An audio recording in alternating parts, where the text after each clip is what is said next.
Wednesday, the 15th of March, 2023, The Right Way, A Teacher's Journey in Copacabana.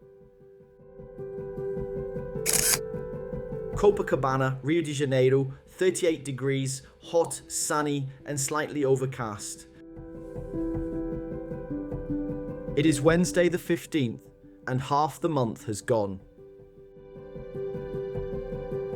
I am an English teacher. I have been an English teacher for about 25 years. In 2001, I established a small school called Right Way English School, Latida. In Centro Comercial de Copacabana, an old commercial building and gallery in the middle of Copacabana. This gallery was the first ever shopping center in Copacabana and Rio around 80 years ago.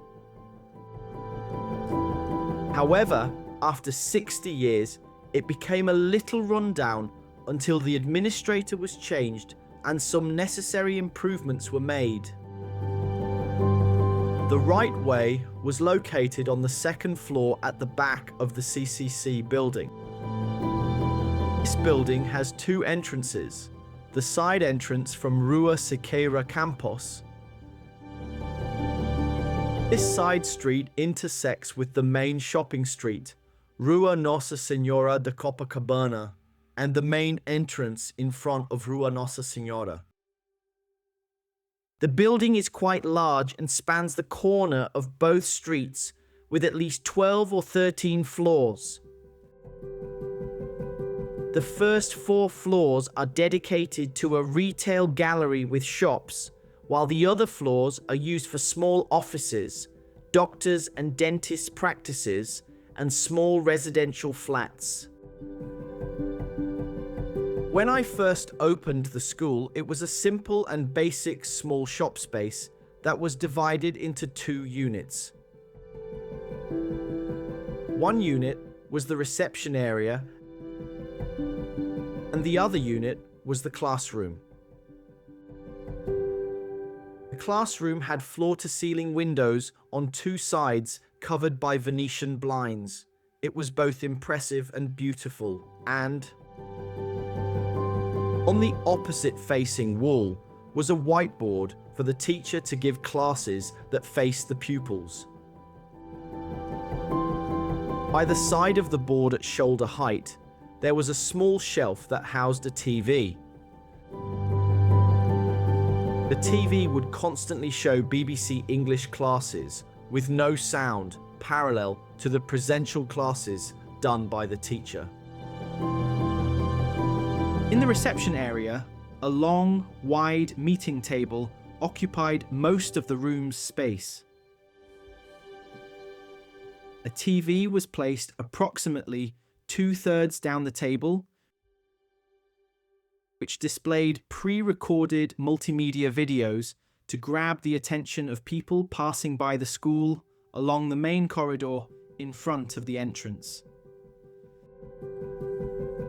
The TV also acted as a partition, behind which there was a small workstation equipped with a computer, telephone, and other essentials. For some time, I created unique bags with the company logo that were hung on the walls in the reception in an artistic art gallery style to promote the school's name and logo. Over the years, many people have commented on how unique, beautiful, and different my school looked in comparison to my neighbors or other language schools. When we define success as the possibility and power of real learning and the happiness of the pupils due to the content produced by the school, then we can say it was a success. Besides helping students become proficient in English, the school provided a sanctuary from the daily obstacles of life in Rio, such as work, family, and modern-day challenges. People found my teaching style effective and appreciated my use of black, ironic humor, which was one of my trademarks. My humor was always in good taste and I never crossed the line into being obnoxious or rude.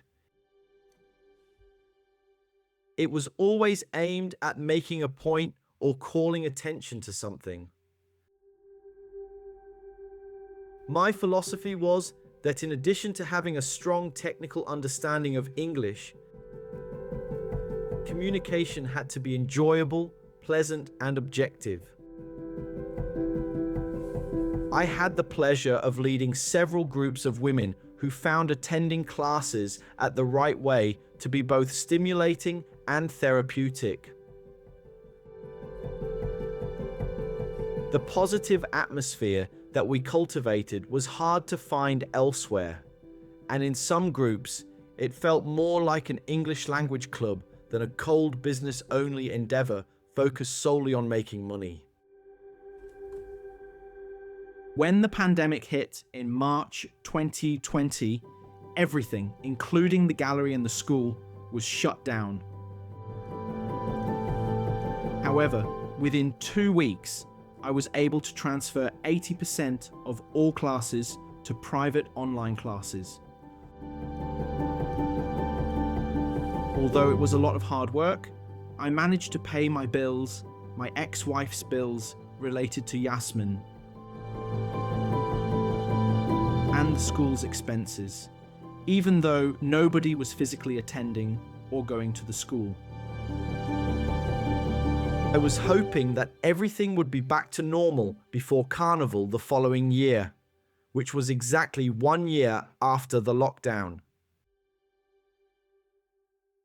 During the eye of the hurricane, I had promised the administrator representing the owner of the premises that I would continue to pay until Carnival in 2021. At the beginning of 2021, we were all aware that the second wave of COVID-19 was imminent. Unfortunately, it turned out to be worse than the previous one. As a result, I decided to close down my premises and return the keys to the owner.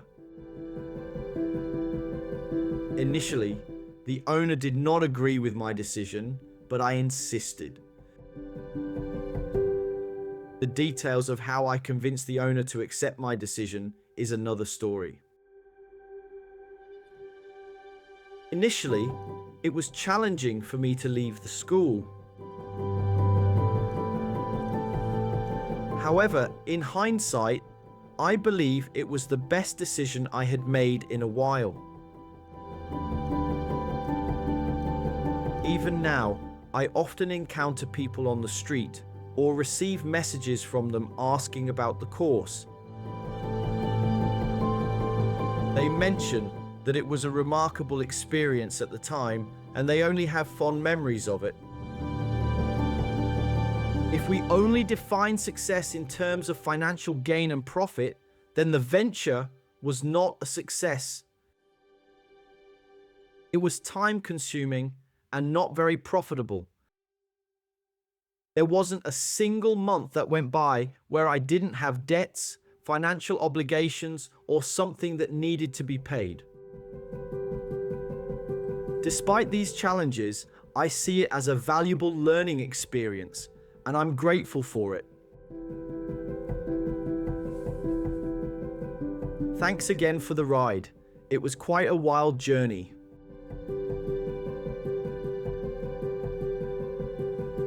Now, it's time to begin a new chapter, and hopefully, it will be even better.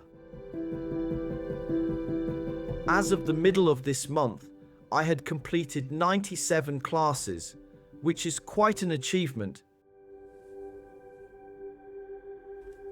Ensuring the quality of each class is important to me. It helps me stay motivated and maintain high standards. Despite any challenges that come my way, I am proud to have the willpower to keep going and succeed.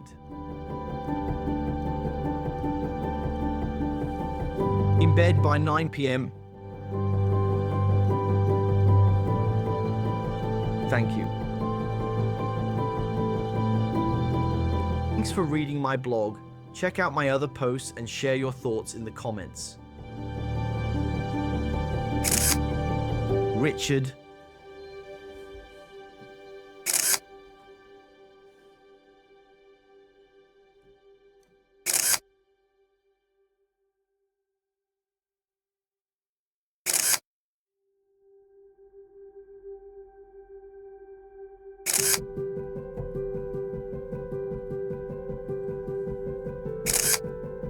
Photos by Richard George Photography.